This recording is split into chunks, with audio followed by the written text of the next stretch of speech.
नमस्कार साथियों, स्वागत है आप लोग का एक बार फिर से माई पीसीएस स्टडी के ऑनलाइन प्लेटफॉर्म पे। दोस्तों, पिछले वीडियो में हम लोग जो पॉलिटी की सीरीज चलाई जा रही है, रिवीजन सीरीज, उसके 14 पार्ट्स को हम लोगों ने देख लिया। आज पार्ट 15 पे वीडियो रहेगी और इस वीडियो में हम लोग चुनाव आयोग से संबंधित प्रश्नों को देखेंगे। पिछले वीडियो में हम लोगों ने महत्वपूर्ण जो आयोग थे उसको देखे और लोकपाल बिल से संबंधित जितने भी क्वेश्चन बने थे उस समय के हम लोगों ने देखा। और आज इस वीडियो में हम लोग चुनाव आयोग के प्रश्नों को देखेंगे। तो आइए अपने क्वेश्चंस को देखते हैं। क्वेश्चन नंबर 673, भारत का संविधान निम्नलिखित अनुच्छेदों में से किस एक के अंतर्गत एक निर्वाचन आयोग का प्रावधान करता है? तो भारत के संविधान में कौन सा आर्टिकल है जो कि निर्वाचन आयोग का प्रावधान करता है? तो आइए देखते हैं ऑप्शन। अनुच्छेद 321 के अंतर्गत, अनुच्छेद 322 के अंतर्गत, अनुच्छेद 323 के अंतर्गत, अनुच्छेद 324 के अंतर्गत। तो अगर देखा जाए तो अनुच्छेद 324 के अंतर्गत एक निर्वाचन आयोग का प्रावधान किया गया है, आर्टिकल 324, ऑप्शन डी यहाँ पे सही है। नेक्स्ट क्वेश्चन देखिए, क्वेश्चन नंबर 674, भारत के मुख्य निर्वाचन आयुक्त की पदावधि क्या है? तो जो मुख्य निर्वाचन आयुक्त होते हैं उनकी पदावधि क्या होती है? वो कितने वर्ष तक रह सकते हैं निर्वाचन आयुक्त? तो देखा जाए तो ऑप्शन 5 वर्ष, नहीं, राष्ट्रपति के प्रसाद पर्यंत, यह भी नहीं है, 6 वर्ष या 65 वर्ष की आयु तक जो भी पहले हो। यानी जो कोई भी निर्वाचन आयुक्त बनाया जाएगा वो 6 वर्ष से तक वो अपने पद पे रह सकता है और 65 वर्ष की आयु तक। यानी कि अगर उसकी आयु 65 वर्ष की 6 वर्ष से पूर्व यानी 5 वर्ष 4 वर्ष पे ही हो जाती है तो तब पर भी वो रिटायर हो जाएगा। यानी 6 वर्ष या 65 वर्ष की आयु तक जो भी पहले हो वो उसकी पदावधि रहती है। और इस प्रकार ऑप्शन देखें तो ऑप्शन सी यहाँ पे सही है। नेक्स्ट क्वेश्चन है क्वेश्चन नंबर 675, भारत के मुख्य निर्वाचन आयुक्त का पद समकक्ष है। तो जो भारत का मुख्य निर्वाचन आयुक्त है उनका समकक्ष यानी उनके किसके बराबर है? तो आइए देखते हैं। इस क्वेश्चन को हम लोग स्किप कर देते हैं। नेक्स्ट क्वेश्चन देखते हैं, क्वेश्चन नंबर 676, नीचे 2 वक्तव्य दिए हैं, कथन और कारण का क्वेश्चन है ये। आइए देखते हैं कथन क्या। संसद तथा राज्य विधानमंडलों के स्वतंत्र तथा निष्पक्ष चुनाव कराने की शक्तियां एक स्वतंत्र इकाई अर्थात निर्वाचन आयोग को दी गई है। तो ये बिल्कुल कथन सही है। कारण की यहाँ पे हम बात करें, निर्वाचन आयुक्तों को पद से हटाने का अधिकार कार्यपालिका के पास है। तो जो निर्वाचन आयुक्त बनाए जाते हैं उनको हटाने का अधिकार कार्यपालिका के पास है। तो बिल्कुल ये भी सही है, कार्यपालिका के पास इसका अधिकार है। इस प्रकार देखें तो कथन और कारण दोनों सही है, लेकिन कारण जो है कथन की व्याख्या नहीं कर रहे। तो ऑप्शन बी हम लोग को देखने को मिल रहा है कि सही है। ए और आर दोनों सही तथा आर ए की सही स्पष्टीकरण नहीं है। नेक्स्ट क्वेश्चन देखते हैं, क्वेश्चन नंबर 677, भारत के निर्वाचन आयोग के कार्य हैं। तो भारत का जो निर्वाचन आयोग है उसके क्या क्या कार्य हैं? आइए देखते हैं। कुछ तथ्य दिए हुए हैं। पहला, संसद एवं राज्य विधानमंडलों के सभी चुनाव करवाना। तो बिल्कुल सही है, संसद एवं राज्य विधानमंडलों के सभी चुनाव करवाना इसके चुनाव आयोग की जिम्मेदारी है। दूसरा, राष्ट्रपति और उपराष्ट्रपति पदों के लिए चुनाव करवाना। तो ये भी सही है, राष्ट्रपति और उपराष्ट्रपति पद के लिए चुनाव करवाना ये भी निर्वाचन आयोग की जिम्मेदारी है। थर्ड तथ्य की बात करें तो किसी राज्य में स्वतंत्र एवं निष्पक्ष चुनाव के लिए अनुकूल दशा न होने पर राष्ट्रपति शासन लगाए जाने। तो बिल्कुल ये भी सही है। नेक्स्ट है, निर्वाचन सूचियां तैयार करने के कार्य का निरीक्षण, निर्देशन और नियंत्रण। तो चौथा भी तथ्य सही है। अगर यहाँ पे हम तीसरे तथ्य की बात करें, किसी राज्य में स्वतंत्र एवं निष्पक्ष चुनाव के लिए अनुकूल दशा न होने पर राष्ट्रपति शासन लगाया जाना, तो बिल्कुल ऐसा नहीं, ये चुनाव आयोग की जिम्मेदारी कर्तव्य नहीं है। तो इस प्रकार से देखें तो 1, 2 और 4 तथ्य हम लोग का यहाँ पे सही है। तो ऑप्शन बी हम लोग को यहाँ पे सही देखने को मिल रहा है, 1, 2 एवं 4। नेक्स्ट क्वेश्चन है क्वेश्चन नंबर 678, निम्न में किसका संबंध चुनाव आयोग से नहीं है। तो इसमें किसका संबंध चुनाव आयोग से नहीं है हमें बताना है। तो आइए देखते हैं, चुनाव की अधिसूचना जारी करना है, तो बिल्कुल ये चुनाव आयोग से संबंधित नहीं है चुनाव आयोग की। तो ऑप्शन ए ही हम लोग का क्या हो गया, यहाँ सही है। नेक्स्ट इसके ऑप्शन को दो भी देख लेते हैं, चुनाव चिन्हों का बंटवारा करना, तो बिल्कुल चुनाव आयोग का ही जिम्मेदारी है चुनाव चिन्हों का बंटवारा करना। चुनाव की वैधता को निपटारा करना, यह भी चुनाव आयोग का कर्तव्य है। चुनाव शांतिपूर्ण ढंग से संपन्न करवाना, तो बिल्कुल ये भी ऑप्शन, इस प्रकार ऑप्शन ए सही है। नेक्स्ट क्वेश्चन देखते हैं क्वेश्चन नंबर 679, सांसदों की अयोग्यता संबंधी विवाद पर कौन निर्णय देता है। तो जो सांसदों की अयोग्यता संबंधी विवाद आते हैं उनका निर्णय कौन करता है। तो आइए देखते हैं, ऑप्शन ए राष्ट्रपति नहीं करते हैं, संबंधित संसद भी नहीं करते हैं, निर्वाचन आयोग भी नहीं करते हैं। यहाँ पे देखा जाए तो ए कुछ हद तक सही है, लेकिन हमको सारे ऑप्शन यहाँ पे देखने हैं।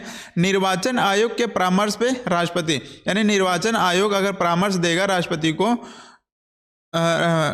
राष्ट्रपति को तो जाकर राष्ट्रपति क्या करेंगे, उनके संबंधित विवादों का निर्णय लेते हैं। तो इस प्रकार देखिए तो ऑप्शन डी यहाँ पे सही है। नेक्स्ट क्वेश्चन देखें 680, यहाँ पे कथन है, नीचे दो वक्तव्य दिए गए हैं, कथन, यहाँ पे कारण हमें कहीं नहीं देखने को मिल रहा है, तो इस क्वेश्चन को हम लोग स्किप कर देते हैं।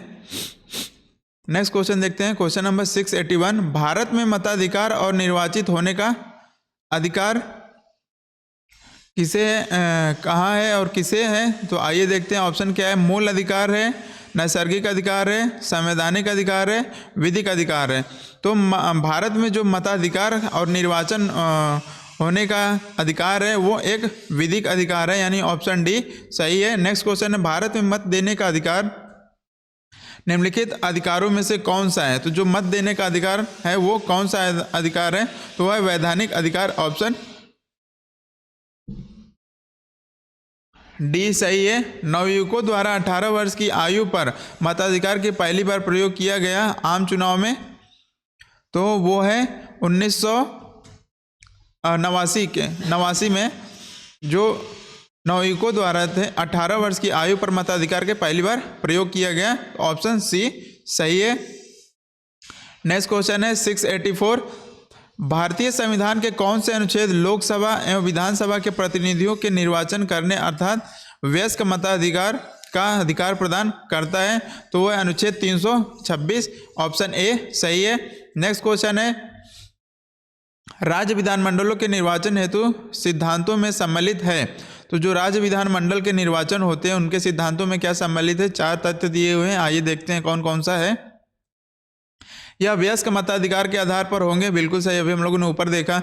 दूसरा, प्रत्येक क्षेत्रीय निर्वाचन क्षेत्र के केवल एक निर्वाचक सूची होगी, तो बिल्कुल ये भी सही है, किसी भी एक क्षेत्र की एक ही निर्वाचन सूची होती है।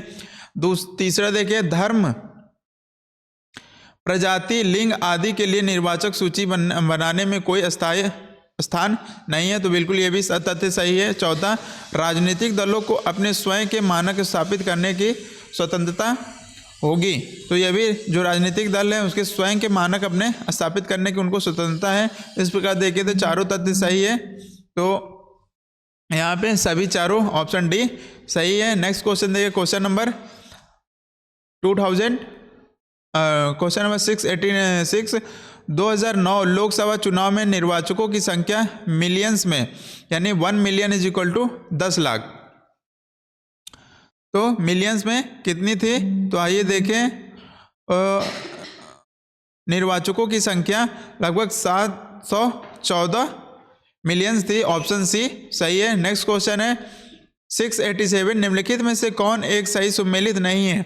एक तरफ लोकसभा है और एक तरफ चुनाव का वर्ष दिया गया है उसमें सही सुमेलित नहीं बताना है। यानी देखा जाए ऑप्शन तो 11वीं लोकसभा का चुनाव 1996 में हुआ था, बिल्कुल सही है। सातवीं लोकसभा का चुनाव 1982 में नहीं हुआ था, यही हम लोग का ऑप्शन क्या है, सही है, सुमेलित नहीं है। 13वीं 1999 में ठीक है, और 9वीं 1979 में, तो बिल्कुल ये भी सही है। तो इस प्रकार ऑप्शन बी सही है यहाँ पे। नेक्स्ट क्वेश्चन है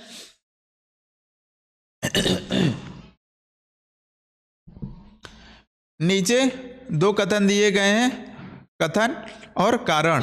तो आइए देखते हैं। अनुपातिक प्रतिनिधि की प्रणाली अल्पसंख्यकों के प्रतिनिधित्व की समस्या का कुछ हद तक समाधान कर सकती है। तो बिल्कुल ये सही है, अनुपातिक प्रतिनिधित्व की प्रणाली कुछ हद तक समाधान कर सकती है। नेक्स्ट क्वेश्चन है क्वेश्चन नंबर कारण क्या है, अनुपातिक प्रतिनिधित्व की प्रणाली नृजातीय लिंग और हितों और विचारधाराओं पर आधारित सभी प्रकार के समूहों के यथोचित प्रतिनिधित्व को सुलभ बनाती है। तो बिल्कुल ये भी सही है। और यहाँ देखें तो कारण कथन की सही व्याख्या भी कर रहा है, तो ए और आर दोनों सही तथा आर ए की सही व्याख्या कर रहे हैं। ऑप्शन ए यहाँ पे सही है। नेक्स्ट क्वेश्चन देखिए, निर्वाचन आयोग को 3 सदस्यीय आयोग किस वर्ष से बनाया गया। तो जो निर्वाचन आयोग है उसमें 3 सदस्य के रूप में आयोग किस वर्ष बनाया गया, तो बनाया गया तो 1989 में, यानी ऑप्शन सी यहाँ पे सही है। नेक्स्ट क्वेश्चन देखिए 690, नीचे दिए गए तथ्यों पर ध्यान दीजिए। 2 तथ्य दिए हुए हैं, आइए देखिए क्या है। प्रथम मुख्य निर्वाचन आयुक्त सुकुमार सेन थे, तो यहाँ पे बिल्कुल सही है, सुकुमार सेन थे प्रथम मुख्य निर्वाचन आयुक्त। और दूसरा, भारत की पहली महिला मुख्य निर्वाचन आयुक्त रमा देवी थी, तो बिल्कुल सही है, महिला मुख्य निर्वाचन आयुक्त रमा देवी थी। तो ऑप्शन अगर देखें तो ए और 2 दोनों सही है, ऑप्शन सी। नेक्स्ट क्वेश्चन है 691, राष्ट्रपति मतदाता दिवस मनाया जाता है, राष्ट्रीय मतदाता दिवस मनाया जाता है, यानी राष्ट्रीय मतदाता दिवस कब मनाया जाता है, तो 25 जनवरी को मनाया जाता है। तो ऑप्शन यहाँ पे बी सही है। नेक्स्ट क्वेश्चन, तो इस प्रकार से अगर हम लोग देखें तो यहाँ पे हम लोगों ने चुनाव आयोग से संबंधित लगभग 12 से 15 क्वेश्चन को यहाँ पे देखा, जो कि यूपीपीएससी के विभिन्न एग्जामों में आए हुए हैं, जिससे आप लोगों को आने वाले एग्जाम में हेल्प मिलेगी। तो आइए चलिए अपने नेक्स्ट टॉपिक को हम लोग देखते हैं, राजनीतिक दल। राजनीतिक दल से संबंधित कितने क्वेश्चंस बने उसको देखते हैं। लगभग इसमें भी 15 से 20 क्वेश्चंस होंगे। तो आइए चलिए इसको के क्वेश्चनों को देखते हैं। और क्वेश्चन नंबर 692 क्या है,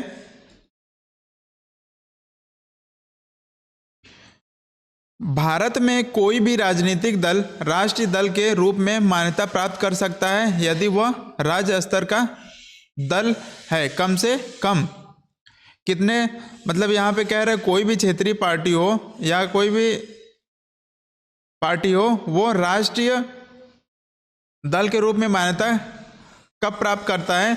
तो इसमें अगर देखें तो अगर एक पार्टी का क्षेत्रीय पार्टी हो, वो तो जो राजनीतिक पार्टी है वो लगभग 3 से 4 राज्यों में, अगर उसने उसके 3 से 4 राज्यों में अगर उसकी पार्टी है, तो वो राष्ट्रीय स्तर का अपना राजनीतिक दल की मान्यता प्राप्त कर सकता है। इस प्रकार देखें तो 4 राज्य होते हैं, यानी ऑप्शन बी सही है। नेक्स्ट क्वेश्चन देखते हैं, क्वेश्चन नंबर 693, किसी राजनीतिक दल के क्षेत्रीय दल के रूप में मान्यता दी जाती है। किस राजनीतिक दल को, यहाँ पे पूछ रहा है कि किस राजनीतिक दल को क्षेत्रीय दल के रूप में मान्यता दी जाती है। आइए ऑप्शन देखते हैं। वह राज्य में या तो लोकसभा अथवा विधानसभा चुनाव में 4% वोट प्राप्त करता है। वह राज्यों में या तो लोकसभा अथवा विधानसभा चुनाव में 6% वोट प्राप्त करता है। वह राज्यों में या तो लोकसभा अथवा विधानसभा चुनाव में 8% का वोट प्राप्त करता है। तो यहाँ पे सही है, जो पार्टियां 8% तक वोट जो 8% तक वोट प्राप्त कर लेता है उसे राजनीतिक दल को क्षेत्रीय दल के रूप में मान्यता दी जाती है, यानी ऑप्शन सी यहाँ पे सही है। नेक्स्ट क्वेश्चन देखिए, भारतीय राष्ट्रीय कांग्रेस में राष्ट्रीय शब्द प्रभावित था। तो जो भारतीय राष्ट्रीय इंडियन नेशनल कांग्रेस थी उसमें राष्ट्रीय शब्द किससे प्रभावित था? आइए ऑप्शन देखते हैं। प्राचीन भारतीय पूर्वाधारणा से नहीं, ब्रिटिश शासन के विरुद्ध प्रतिक्रिया से। तो बिल्कुल यहाँ पे सही है, जो ब्रिटिश शासन के विरुद्ध प्रतिक्रिया है उसी को के लिए, राष्ट्रीय भावना के लिए इसमें भारतीय राष्ट्रीय कांग्रेस के राष्ट्रीय शब्द का प्रभावित था। तो इस प्रकार से यहाँ पे ऑप्शन बी सही है। नेक्स्ट क्वेश्चन देखते हैं, क्वेश्चन नंबर 695। निम्नलिखित में से कौन सा क्षेत्रीय राजनीतिक दल है? तो 4 पार्टियों का नाम दिया है, उसमें पूछ रहा है कौन क्षेत्रीय राजनीतिक दल है। तो ऑप्शन यहाँ पे देखें तो कांग्रेस, ये तो नेशनल पार्टी है, भाजपा भी नेशनल पार्टी है, सीपीआई को नेशनल पार्टी भी कह सकते हैं, और इससे ये एक अभी क्षेत्रीय स्तर की पार्टी है, और अकाली दल भी ये क्या है, क्षेत्रीय स्तर की पार्टी है, जो कि अभी पंजाब में ही सीमित है।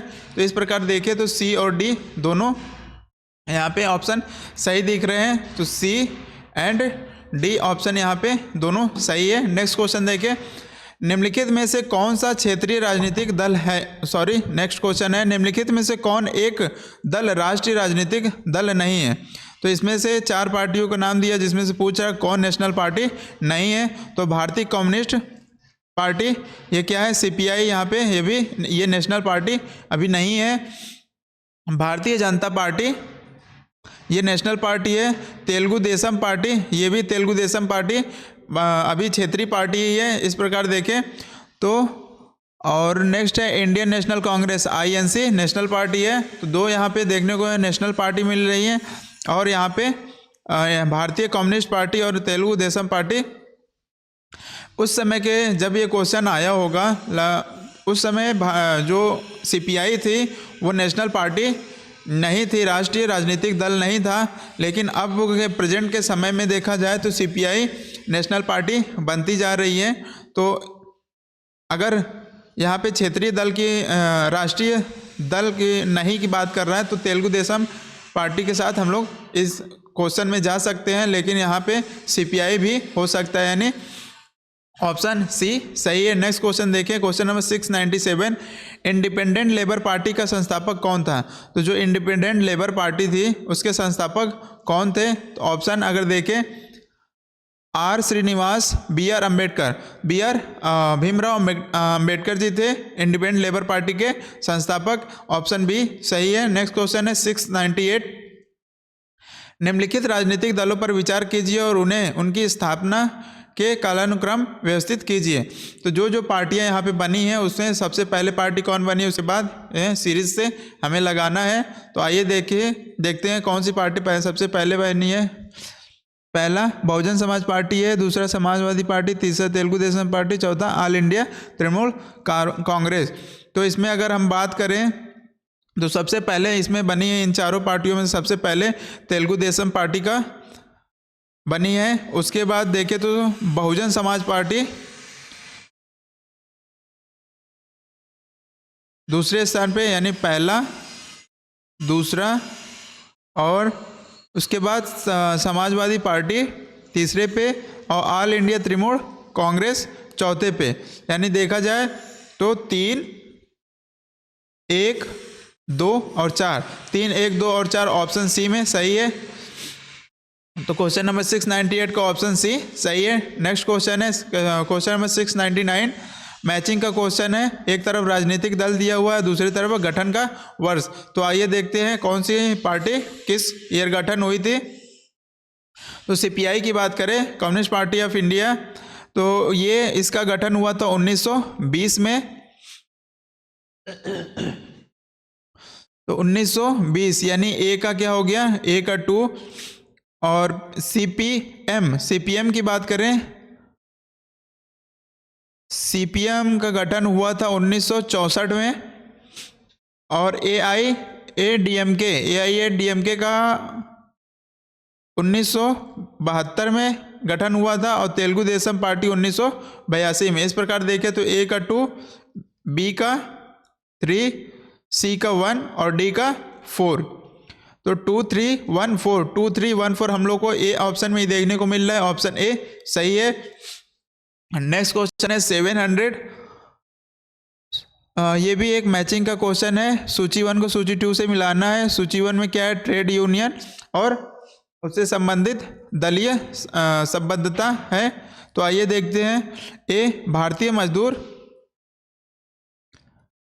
इस क्वेश्चन को हम लोग स्किप कर देते हैं क्योंकि इसमें कुछ पार्ट इसके छुपे हुए हैं, तो इस क्वेश्चन को हम लोग स्किप कर देते हैं। नेक्स्ट क्वेश्चन देखते हैं, क्वेश्चन नंबर 701।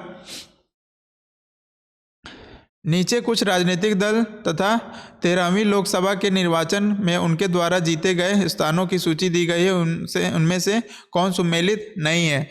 तो जो 13वीं लोकसभा हुई थी उसमें किस पार्टी ने कितना, उस समय का ये करंट का इशू है, तो छोड़ देते हैं इसको, इस क्वेश्चन को भी, ये करंट से रिलेटेड है।